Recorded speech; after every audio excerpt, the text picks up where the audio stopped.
Welcome back to Get Published TV. This is Dale Beaumont. This is the show that helps authors and aspiring authors to write, publish and market their own best-selling book in 8 minutes a day.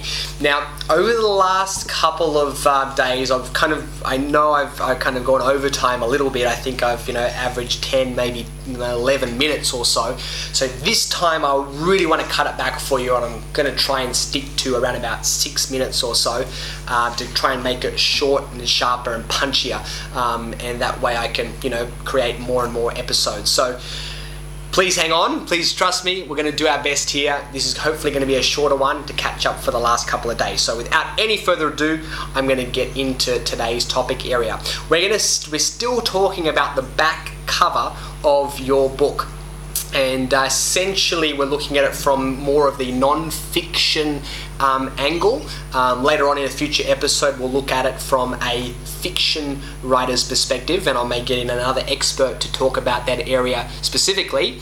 And the other thing that you should probably know, I didn't really point this out, but this is primarily for self-published authors, because if you go through a publisher, the publisher is ultimately going to make these decisions. However, saying that, I would really want to empower you to say that even though you may go with a publisher, in my opinion, you should at least attempt to write the back cover text yourself, or you may even want to pay a professional, not the publisher, you pay a professional to actually do it and present that to the publisher and say, here's what I think, this is the best that I could come up with. Ultimately, it is your decision as the publisher, but I just wanted to give you my input and perspective. Now, what you may find is that the publisher may go, wow, that's amazing, look, let's just run with that.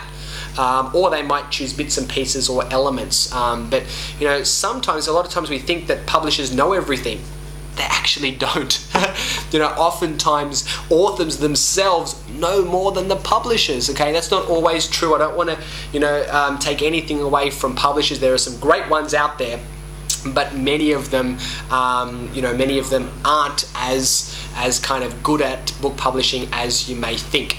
All right, so what we talked about all the elements, so I'm not going to repeat them, okay? Go back and watch yesterday's video and the day before. But some of the other elements that you should consider having on the back of the book that we briefly spoke about was your barcode. So you must have a barcode if you want to sell it in bookstores. If you don't want to sell it in bookstores, then you don't need to have a barcode. Saying that though, even if you don't want to sell your book in bookstores, having a barcode actually makes your book look like it should be in a bookstore, or it makes it look professional.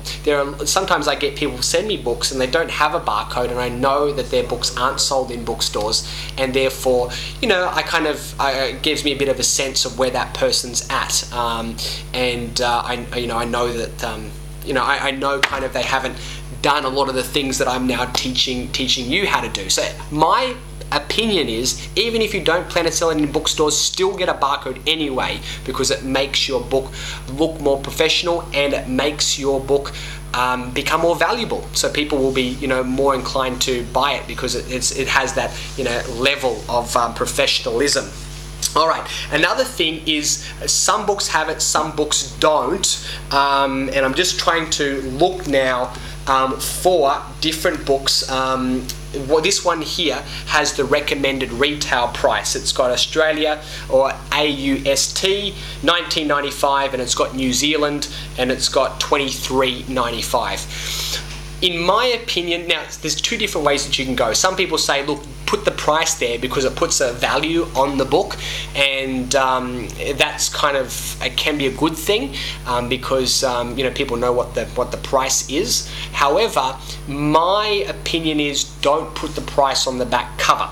And the reason being is because that as a publisher, you want to be able to fluctuate the price, and you don't want to have to go and reprint books. So if you decide after a year or 2 years that you want to increase the price, then if you've got a price there, you obviously can't do that, or you have to do a reprint and get it changed. So I would probably say don't have it there, okay? Because when it goes into a bookshop anyway, they're going to put a price sticker on it anyway, so you don't actually need to write the price on the book. If you want to, you can, but in my opinion, you shouldn't. The other thing that you probably want to have on the book, well, not you want to have, but some people have, is an actual category. Now this is not all books have it. In fact, I'm kind of right now struggling to find a book that actually has this, but many books actually have. Here we go, we've got one. This has got business/management. Now this can be useful because if it's actually going into a bookshop, then someone in a bookshop knows exactly where it belongs, because this one's called Generation Y by my friend Peter Sheen, and it's got Thriving and Surviving with Generation Y at Work. Now it's kind of pretty clear where that book belongs because it's obviously about work, and but oftentimes it's not clear. Oftentimes they think, where does this book go? So by having that there, it tells them where to put your book on the bookshelf. So that can be a really good thing. But remember, once you do that, then you're kind of stuck with it. If you kind of want to move it around a little bit, it's kind of it's harder to.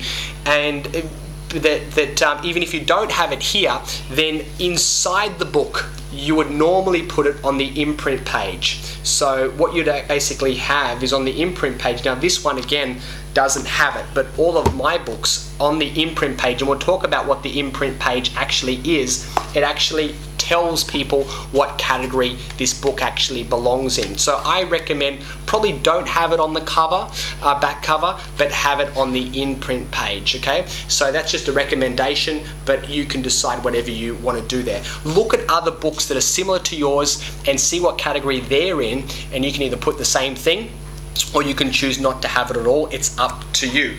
The other thing which I really recommend that you should have is your website.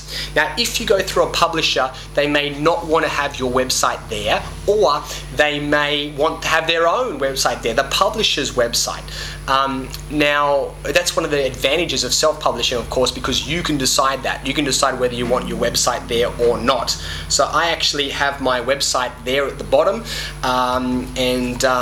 again, this has got the publisher's website, so it's not very good for the author. Clearly, this book is by by someone who's gone through a publisher. This is another friend of mine. His name's Tony Melvin, great guy.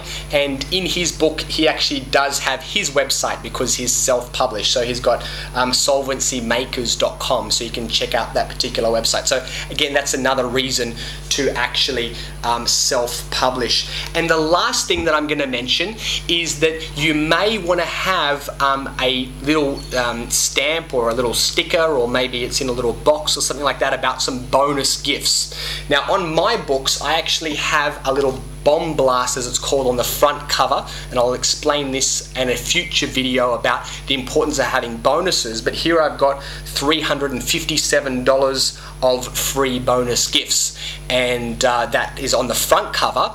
If you've got room, you can put that on the front cover. Otherwise, you can put that on the back cover if you've got space. So put free bonus gifts as well, and that adds a lot of value to the book. And if people are looking at 2 or 3 books that are fairly similar, and one's got $300 or $1,000 sometimes of bonuses, and one's got nothing, then they most likely will pick yours as opposed to somebody else's. Again, that's a whole other conversation that we're going to look at a future date about bonuses, but I promised I'd make this video shorter than my last few, so I'm going to wrap up now. They're all the elements. If you watch this video and the last couple, they're all the elements of a back cover in lots of detail. Now it's over to you.